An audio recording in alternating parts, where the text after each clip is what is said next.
Assalamualaikum warahmatullahi wabarakatuh. Perkenalkan, nama saya Faranada dengan NIM 2307052231. Di sini saya akan menjelaskan mengenai kelebihan dan kekurangan dari array, stack, queue, linked list, tree, dan graph. Yang pertama itu ada array. Kelebihan dari array sendiri yaitu akses elemen cepat karena indeks langsung, dan memori yang digunakan terstruktur atau berurutan. Kekurangan dari array yaitu ukuran tetap setelah deklarasi atau statis, dan operasi penyisipan dan penghapusan lambat karena perlu menggeser elemen. Lalu yang kedua itu ada stack. Kelebihan dari stack yaitu memiliki aturan LIFO atau last in first out yang sederhana, dan ideal untuk pemrosesan rekursif. Lalu yang kekurangannya itu terbatas pada operasi LIFO. Jadi tidak cocok untuk semua kasus, dan akses acak tidak dimungkinkan. Lalu yang ketiga ada queue. Kelebihan dari queue sendiri yaitu memiliki aturan FIFO atau first in first out untuk manajemen data antrian, dan ideal untuk pemrosesan antrian dan sistem antrian. Lalu kekurangan dari queue sendiri yaitu terbatas pada operasi FIFO. Jadi tidak cocok untuk semua kasus dan akses acak tidak memungkinkan. Lalu ada linked list, yaitu kelebihannya fleksibel dalam alokasi memori atau dinamis, dan operasi penambahan atau penghapusan elemen efisien di posisi manapun. Lalu kekurangannya yaitu akses elemen lebih lambat karena harus menelusuri dari awal, dan menggunakan lebih banyak memori karena adanya pointer. Lalu ada tree, yaitu representasi hierarki yang efisien dan memudahkan pencarian elemen dalam struktur-struktur atau misalnya BST. Kekurangannya sendiri yaitu kompleksitas pengelolaan lebih tinggi dibandingkan array atau list sederhana, dan penggunaan memori bisa meningkat jika pohon tidak seimbang. Lalu yang terakhir itu ada graph. Kelebihan dari graph yaitu representasi terbalik untuk relasi antara objek, dan banyak digunakan pada pemodelan jaringan. Kekurangannya sendiri yaitu rumit dalam implementasi dan memerlukan banyak memori tergantung pada representasi atau matriks atau daftar. Perbedaan utama array dan list yang pertama itu ada tipe data. Di array biasanya memiliki tipe data yang homogen atau semua elemen harus bertipe sama. Dan list lebih fleksibel, dapat menyimpan berbagai tipe data dalam satu list atau heterogen.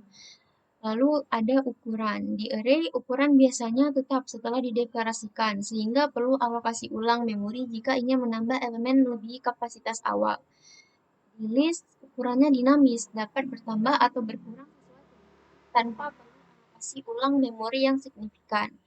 Lalu di akses elemen, array, akses ke elemen dilakukan secara langsung menggunakan indeks, sehingga waktu aksesnya cenderung lebih cepat. Sedangkan di list, akses ke elemen juga menggunakan indeks, tapi untuk list yang sangat besar. Waktu aksesnya mungkin sedikit lebih lambat dibandingkan array. Lalu di operasi, array operasi seperti penambahan, penghapusan, dan penyisipan elemen mungkin melibatkan pergeseran elemen-elemen lain, sehingga kurang efisien untuk operasi yang sering mengubah struktur data. Lalu, sedangkan di list, operasi-operasi tersebut umumnya lebih efisien karena list dirancang untuk menangani perubahan struktur data secara dinamis. Lalu, ada contoh perbedaan array dan list.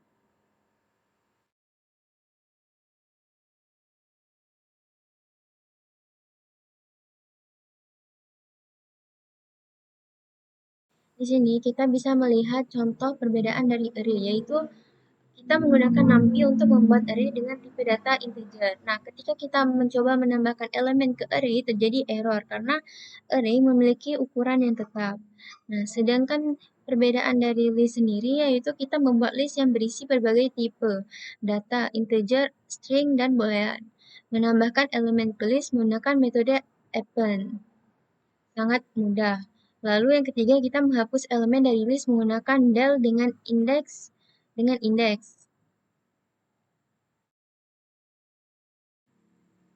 Nah, kesimpulan yang tadi, kita bisa lihat perbedaan antara array dan list dalam hal fleksibilitas ukuran, tipe data, dan kemudahan dalam melakukan operasi penambahan dan penghapusan elemen.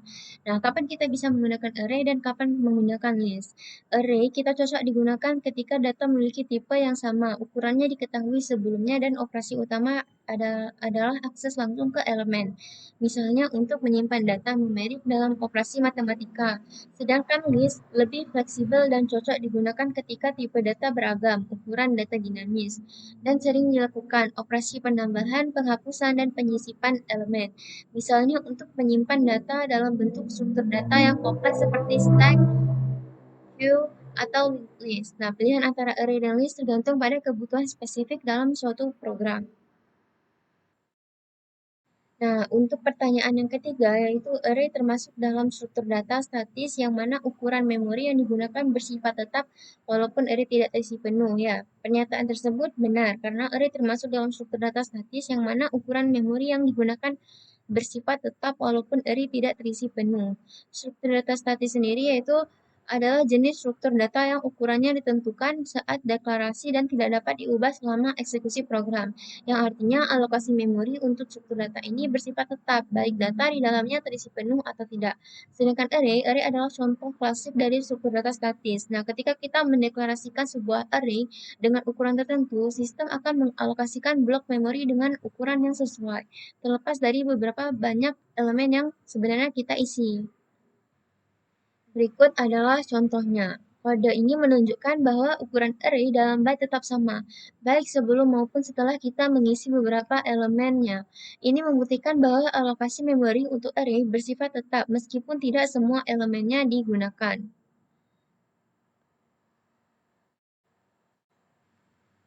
Untuk tambahannya yaitu ada efisiensi. Meskipun alokasi memori bersifat tetap, array seringkali lebih efisien dalam hal akses elemen dibandingkan dengan struktur data dinamis seperti list, terutama untuk operasi yang melibatkan indeks. Lalu yang kedua itu ada batasan, karena ukurannya yang tetap, array kurang fleksibel jika kita tidak yakin sebelumnya berapa banyak data yang akan disimpan dalam kasus seperti ini. Struktur data dinamis seperti list mungkin lebih cocok. Lalu yang ketiga itu ada bahasa pemrograman. Bahasa pemrograman menawarkan fitur untuk mengubah ukuran array setelah dideklarasikan, namun secara konseptual, array tetap dianggap sebagai struktur data dinamis, data statis. Nah, kesimpulannya yaitu pertanyaan bahwa array adalah struktur data statis dengan alokasi memori tetap ya adalah benar. Konsep ini penting untuk dipahami karena mempengaruhi cara kita menggunakan array dalam pemrograman. Lalu sebagai tambahan yang pertama itu ada trade-off. Jadi setiap struktur data memiliki kelebihan dan kekurangan. Pilihan antara array dan struktur data lainnya tergantung pada kebutuhan spesifik dari aplikasi yang sedang dikembangkan. Lalu ada konteks. Pemahaman yang mendalam tentang struktur data akan membantu kita membuat algoritma yang lebih efisien dan kode yang lebih baik. Nah, itu saja yang dapat saya sampaikan. Assalamualaikum warahmatullahi wabarakatuh.